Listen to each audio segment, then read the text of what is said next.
नमस्कार दोस्तों, इस वीडियो में हम करने वाले हैं वाक्यांश के लिए एकल शब्द।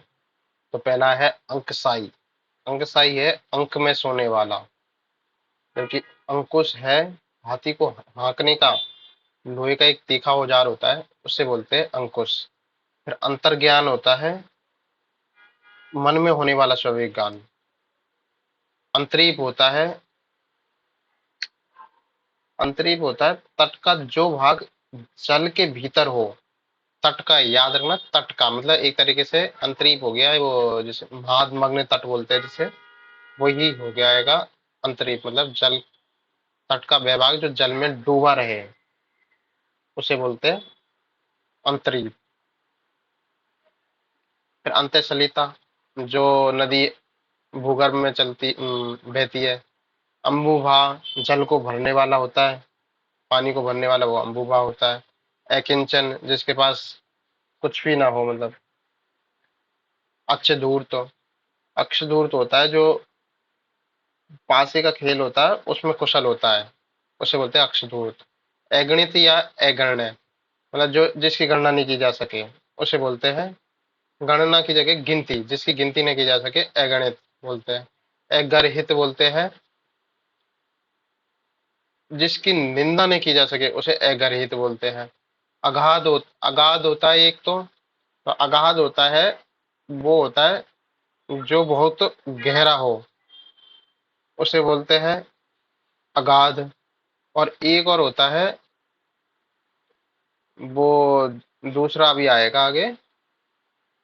और फिर अग्रणीय, जो आगे रहने वाला। अग्रसोची, जो आगे की सोचने वाला। अच्युत होता है जो अपने स्थान से अलग नहीं किया जा सके, उसे अच्युत।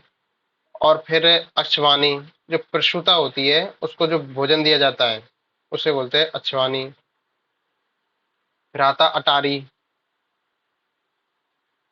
अटारी अटारी होता है जो घर में सबसे ऊपरी एक खंड होता है, कोठरी होती है जिसमें हम सामान रखते हैं, उसे अटारी बोलते हैं। अट्टहास, जो ऐसे हंसे जैसे मान लें उसकी अट्टाली, मतलब अट्टाली का ही, अट्टाली तक हिल जाए, मतलब। अतिकथा होता है जो ज्यादा व्यर्थ में प्रलाप करता है, उसे बोलते हैं, किसी बात पर व्यर्थ प्रलाप करना अतिकथा कहलाता है। फिर अतिकृत होता है मर्यादा का उल्लंघन करके किया हुआ, उसे बोलते हैं अतिकृत, ये इंपॉर्टेंट है। फिर अतुंग होता है सबसे नीचे, और उतुंग होता है ऊंचे ऊपर का। तो ऊंचा न हो उसे बोलते हैं अतुंग, ऊंचा न हो, क्योंकि ऊंचा हो तो उसे उतुंग। फिर अत्तिका, ये जो नाटक में बड़ी बहन होती है उसे अत्तिका बोलते हैं। अत्वरा, जो त्वरित नहीं हो। अथाह, ये बोल रहा था मैं कि एक तो होता है जिसकी गहराई न मापी नहीं जा सके, तो उसे बोलते हैं अथाह। और अगाध, जो बहुत गहरा है, उसे अगाध बोलते हैं। फिर अद्यतन होता है और एक अधुनातन होता है। तो अधुनातन तो होता है अब तक से संबंधित, और अद्यतन होता है आज तक से संबंधित। अधमर्ण, जो ऋण लेता है उसे बोलते हैं, जो ऋणी है, ऋण लेता है, उसे बोलते हैं अधमर्ण। फिर अधरज होता है, तो अधरज हो जाता है, होठों पर लगी लाली होती है, उसे अधरज बोलते हैं। अधीत होता है जो अध्ययन, जिसका अध्ययन किया जा चुका हो, उसे अधीत बोलते हैं। अधेड़ होता है ढलती उम्र का। अधीरथी होता है जो रथ पे खड़े होकर युद्ध करे। अध्यारण, अध्यारण क्या हो जाएगा, ज्ञात या कल्पित तथ्यों के आधार पर लिया गया निर्णय होता है, उसे अध्यारण बोलते हैं, ये इंपॉर्टेंट है। फिर होता अध्युड़ा, नवोड़ा, अधूड़ा। ये नवोड़ा तो जो नई विवाहित होती है उसे बोलते हैं। और अध्युड़ा बोलते हैं वह स्त्री जिसका पति और बेटा, नहीं पति ने, सॉरी, अधूरा होता है जिसके पति ने दूसरा विवाह कर लिया हो। और अधूरा बाद में देखते हैं। फिर अनवगत और अज्ञात, मतलब जिसके बारे में हमें ज्ञात नहीं है, उसे अनवगत बोलते हैं या अज्ञात बोलते हैं। फिर अगला आता है अन्योन्योपाय, मतलब जिसका कोई दूसरा उपाय नहीं हो, उसे अन्योन्योपाय कहते हैं।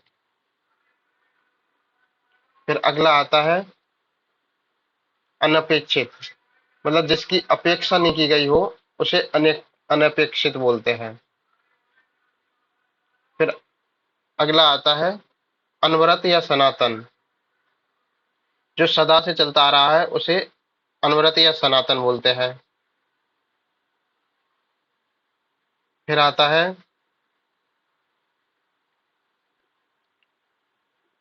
अनायास। अनायास होता है जिस बिना किसी प्रयास के जो कुछ हो जाए उसे अनायास बोलते हैं, मतलब बिना किसी प्रयास के, अनायास। अनित्यवादी मतलब जो नष्ट होता रहे, नश्वर हो, वह सिद्धांत जो हर वस्तु को नश्वर मानता है वो अनित्यवादी सिद्धांत कहलाता है। एनिमेस और निनिमेस, पलक को झपकाना एनिमेस या निनिमेस कहलाता है। फिर आता अनिरुद्ध।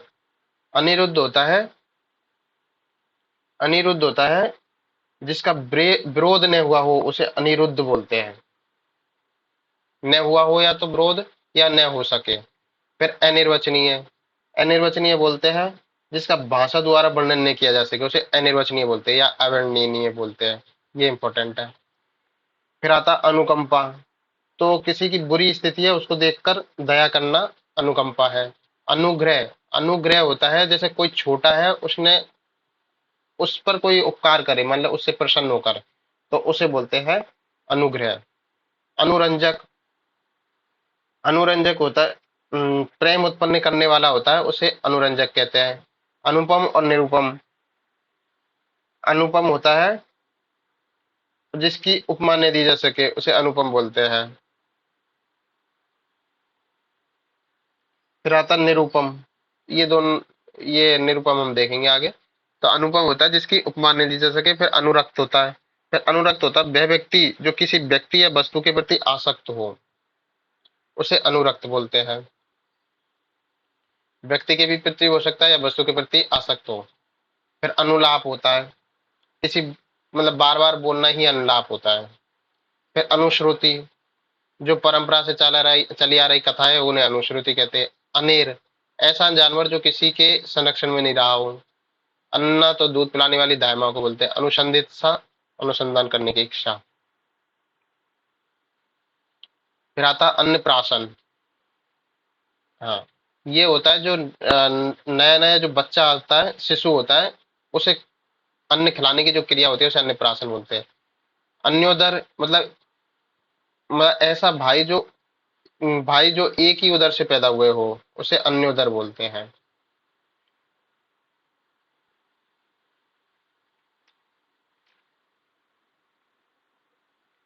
फिर फिर आता है अपना,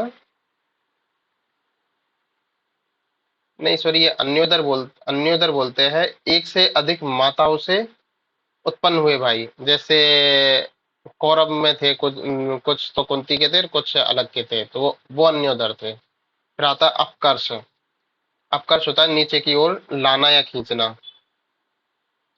फिर अपभ्रंश। अपभ्रंश होता है विकृत शब्द या भाषा। अपरिमार्जित, जो जैसे साफ नहीं किया जा सके या संवारा नहीं जा सके उसे अपरिमार्जित। अपरिग्रह। अपरिग्रह हो गया मतलब बहुत अधिक धन है उसको नहीं रखना एक तरीके से, उसे अपरिग्रह बोलते हैं। फिर आता है अपरिमेय और अप्रमेय। अप्रमेय ऐसा सिद्धांत जो सिद्ध नहीं किया जा सके, सिद्धांत आएगा यहाँ पे। अपरिमेय जैसे मापा नहीं जा सके। फिर अपसभ्य, शरीर का जो दाहिना भाग होता है उसे अपसभ्य बोलते हैं। अभिलाषा। अभिलाषा हो जाएगा किसी चीज को लेकर किसी विशेष वस्तु की हरते की इच्छा होती है उसे अभिलाषा बोलते हैं।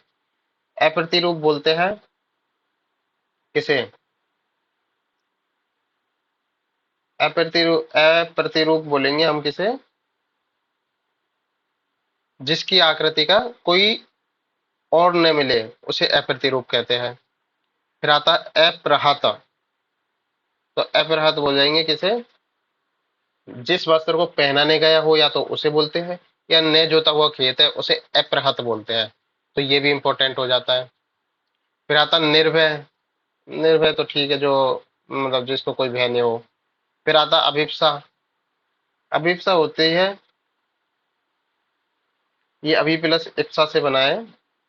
तो अभिप्सा का अर्थ होता है किसी काम के बार बार करने की तीव्र इच्छा होती है उसे अभिप्सा बोलते हैं। फिर आता अमराई, जो आम का बगीचा होता है उसे अमराई बोलते हैं। फिर आता अमरावती, तो अमरावती तो सब जानते ही है कि इंद्र की पुरी जो है उसे अमरावती बोलते हैं। जबकि फिर अलकापुरी है वो कुबेर की नगरी होती है उसे अलकापुरी बोलते हैं। फिर अमानुषिक होता है, तो जो मनुष्य के लिए उचित ना हो उसे अमानुषिक बोलते हैं। फिर आता ऐरसिक, ऐरसिक हो जाएगा जो साहित्य कला आदि में रस न ले उसे ऐरसिक बोलते हैं। अलक्ष्य जो दिखाई न दे, मीन्स हाँ जो देखा न जा सके उसे अलक्ष्य बोलते हैं। अलभ्य जिसको प्राप्त नहीं किया जा सके अलभ्य है। अबीरा जिस स्त्री के पुत्र और पति न हो, पुत्र भी नहीं हो और पति भी नहीं हो उसे अबीरा बोलते हैं, ये इंपॉर्टेंट है। फिर अशक्य न हो सकने वाला अशक्य होता है। फिर ऐसे है, ऐसे है हो जाएगा जिसको सहन नहीं किया जा सके। फिर अमान्यता होता है जो जिस मतलब जो अपने आप में अहंकार पूर्वक अपने आप को सबसे बढ़कर मानता है उसको बोलते हैं अहमन्यता। फिर आता है अभिहिता, भाव को छिपाना अभिहिता है। फिर आता है अमिथ्यावादी, जो असत्य न बोले उसे अमिथ्यावादी कह देंगे। फिर आता अयाचित, जो बिन मांगे मिल जाए उसे अयाचित बोलते हैं। फिर आता अवज्ञा, तो आदेश की अवहेलना हो जाता है अवज्ञा। फिर आता अवाच्य, न कहने योग्य वचन होता है उसे अवाच्य बोलते हैं। फिर अव्यवृत बोल होता, अव्यवृत है तो जिसको व्यवहार में नहीं लाया गया हो उसे अव्यवृत बोलते हैं। Thank you.